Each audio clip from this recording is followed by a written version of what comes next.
All right. So someone sent us this phrase. Okay. Beijing tea, make friends, then get to you. Yeah. And I gotta say, it Yeah. really makes me curious. Yeah. I mean, it sounds kind of like it's from a spy movie or something. It does have that kind of intrigue to it, doesn't it? It does, Yeah. almost like a coded message. A little bit, yeah. Okay, Yeah, so nice. less James Bond and more con artist then. More on the con artist side, definitely. Okay. What we're really looking at here is a scam. Okay.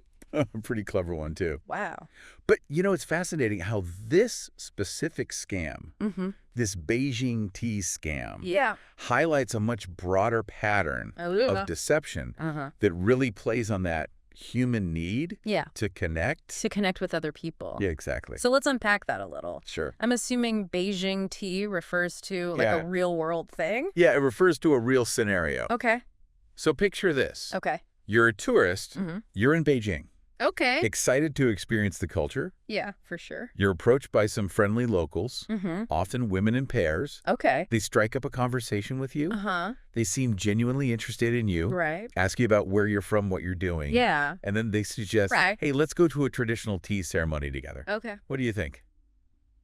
I mean, that sounds harmless enough. Right. Sounds like it could be a cool cultural experience. Exactly. You're thinking when in Rome. Right. Right. There's no menu or anything when you get there. Huh. But you just assume that's part of the local custom. Yeah. You enjoy the ceremony, you enjoy the tea, the ambiance. Everything seems great. Okay. Until the bill arrives. Oh. And that's where the key TU part comes in. Oh, no. You get hit with this really exorbitant bill. Yeah. Often over $100 per person. Oh, my gosh. And suddenly, your new friends, Yeah. they conveniently pull out their wallets. And you kind of start to feel the pressure to pay up as well. So it's like a bait and switch. Total bait and switch. Wow. Yeah, and it's not even just about the money. Right. It's that violation of trust. Yeah. You feel foolish, betrayed. Right. And that's what's so insidious about this. Yeah. It preys on our natural inclination as humans to trust people who seem friendly and welcoming. Especially in a new place. Especially when we're in an unfamiliar environment. Absolutely. Absolutely. Okay, so this Beijing tea scam seems pretty specific, though. Right. So how does that connect to the like the broader pattern? That's where that phrase, make friends, then get you, becomes really insightful, I think. Okay. Think of it as a scammer's blueprint, a formula for exploiting trust. Interesting. And it doesn't have to involve tea. Right. It doesn't even have to involve Beijing. It could be anywhere. It can happen online, in your own city, anywhere. So the location is almost irrelevant. The location is almost irrelevant. It's the pattern itself. It's the pattern itself that matters. That's important. Exactly. Okay. The make friends phase is all about building that false sense of connection. And they do it so quickly. Okay. They might mirror your interests, shower you with compliments, fabricate shared experiences. It's like they're building a custom-made friendship. A custom-made friendship. To lure you in. To lure you in. It's like a friendship trap. A friendship trap, exactly. And once they've built that trust, right, then the GETU phase kicks in. That's when the GETU phase kicks in. And that's where they reveal their true intentions. They reveal their true intentions. Which usually involve asking for something. Involves some kind of request. Right. Could be money. Okay. For some made-up emergency. Right. An investment opportunity.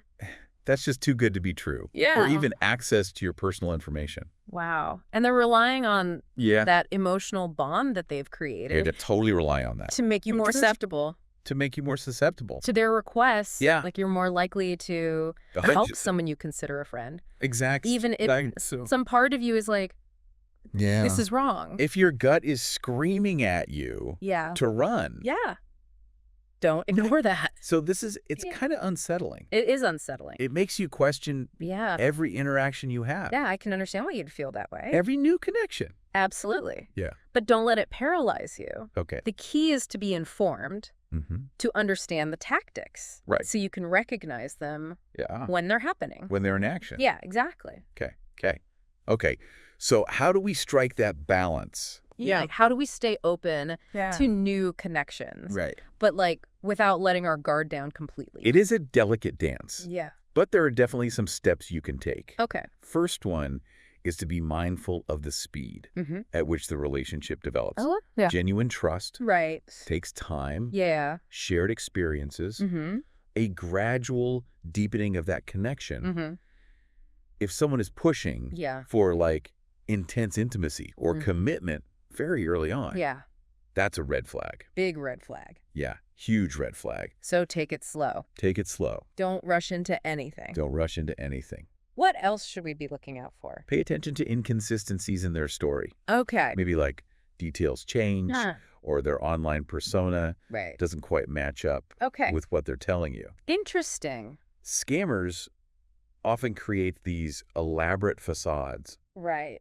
But those facades can crumble under scrutiny. Okay, so if something feels off, it probably is. Like our gut instincts. Listen to your gut. Can be pretty powerful. Trust your instincts. Wow. If something feels too good to be true, or if you find yourself constantly making excuses for their behavior, that's a sign to step back and really assess what's going on. Reassess the situation. Exactly. So let's say you've been chatting with someone online. Okay. Things seem like they're going well, but then they start asking for money. All right. How do This is a crucial moment. Yeah. How do you navigate that? A genuine friend would never pressure you into giving them money. Exactly. Especially if you're not comfortable with it. Yeah. A scammer will often invent some kind of crisis or urgent need. Okay. The story might be heartbreaking. All right. Totally designed to tug at your heartstrings. To make you feel bad. Okay, so even if you want to help, it's important to Proceed with caution. proceed with caution. Absolutely. Okay. Don't let that guilt or pressure Right. cloud your judgment. It's perfectly okay to say no, to ask for more information, Okay. or to suggest other ways to help Right. that don't involve money. That don't involve financial transactions. Exactly. Okay, what if, like, Yeah. despite our best efforts, we fall victim to a scam? I mean, it happens, right? It does happen. People get tricked It does happen. all the time. And it's important to remember that you're not alone. Okay. These scammers are professionals. They're masters of manipulation, feeling foolish or ashamed. Right. It's a normal reaction. Yeah. But don't let those feelings prevent you from taking action. So what should someone do if they realize they've been scammed? First step. Okay. Stop all contact. Okay. Block their number. Unfriend them on social media. Cut off all communication. Okay. Completely. And then report the scam to the appropriate authorities. Like who? Could be your local police department, Okay. FBI's Internet Crime Complaint Center, the Federal Trade Commission. Those are all good places to start. And you should also report it to whatever platform it occurred on. Absolutely. Right. If it was on a dating app or social media. Yeah, like a social media site. Exactly. Yeah. This helps protect other people from falling victim to the same scammer. Okay. You might also want to contact your bank or credit card company to report any fraudulent transactions. Okay, so taking action is crucial. Yeah. But what about the like emotional fallout, like being scammed? Seems like it could be really traumatic. It can be devastating. Yeah. Not only have you potentially lost money, you've also had your trust violated. Yeah. Your emotions manipulated. It's like a double loss. It is a double loss. Right. It can be hard to cope with those feelings of shame, anger, betrayal. Yeah. It's easy to get caught up in that cycle of self-blame. It is. Yeah. But remember, you're worthy of genuine connection and love. Okay. Surround yourself with supportive people. Right. And don't hesitate to seek professional help. Okay. If you need it. And like talking about it can be helpful too, right? Absolutely.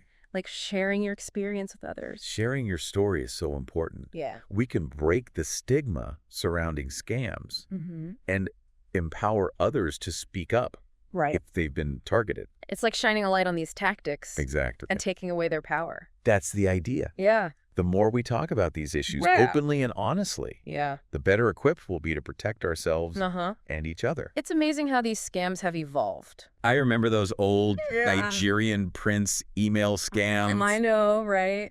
Like those seem almost quaint. They seem so quaint. Compared to what we're seeing today. Right. It's true. Yeah. Scams have become much more sophisticated, much more personalized. Right. Especially with the rise of social media and online dating. Yeah. Scammers have access to so much information about us. It's like they're using our own data against us. That's exactly what's happened. Oh. They can tailor their approach to perfectly match our desires, our fears, our hopes. So it's not just about money anymore. No. These scams can target our emotions, our beliefs, even our political views. That's right. And as technology keeps evolving, we can expect scams to become even more sophisticated and even harder to detect. Absolutely. Feels like a constant game of cat and mouse. It is a cat and mouse game. Yeah. But the good news is we're also getting better at recognizing and reporting scams. Okay. And there are a lot of resources out there to help us stay informed and protect ourselves. Okay, so what are some concrete steps we can take to navigate this increasingly complex online world? One of the most important things is to be mindful of what you share online. Think carefully about the information you post on social media. Avoid sharing personal details like your address, phone number, your financial information. Yeah, it's like we have to be our own personal data security guards, like constantly on high alert. Very much. What about those quizzes and games people share on social media? The ones that ask like seemingly innocent questions about like your childhood. Or your favorite things. Like those seem harmless enough. They can be tricky. Oh, really? While some were just for fun. Others can be data gathering tools. And that information can then be used for identity theft or other malicious purposes. So it's best to just err on the side of caution. I think so. And just avoid sharing too much personal information. Avoid oversharing. Okay, so protecting our data is key. But what about our devices themselves? What are some basic cybersecurity tips that everyone should know? Using strong, unique passwords for each of your accounts is really important. And a password manager can be a lifesaver for keeping track of them all. Yeah, this can be super helpful. What about those two-factor authentication things? Two-factor authentication. They always seem like a hassle. I know they can be a little annoying. But I guess they're important. They're super important. They add an extra layer of security by requiring you to enter a code from your phone or email in addition to your password. Makes it much harder for hackers to get into your accounts, even if they have your password. So it's worth the extra step. Definitely worth it. What about keeping our software up to date? Oh, that's huge. How important is that? It's essential. Software updates often include security patches that fix vulnerabilities that hackers could exploit. So install those updates? Yes, install them ASAP. As soon as they're available? Yeah. Okay, and I'm guessing clicking on links in emails or text messages from unknown senders is a bad idea? Huge no-no. Really bad? Yeah, those links could lead to phishing websites designed to steal your information. So if you're not sure about a link... Yeah, if you're unsure... It's best to just go directly to the source's website. Rather than clicking on the link. So basically we need to be cautious, aware, and proactive. Exactly. Both online and offline. In all of our interactions, Well, this has been really insightful. Oh, good. I'm glad. As we wrap up our deep dive into the world of scams, what's one final thought we can leave our listeners with? How about this? The best defense against scams is a healthy dose of skepticism. A willingness to ask questions and the courage to say no. I love that. Good. Well, stay safe out there, everyone. Yeah, stay safe. And remember, trust your instincts. Always trust your gut.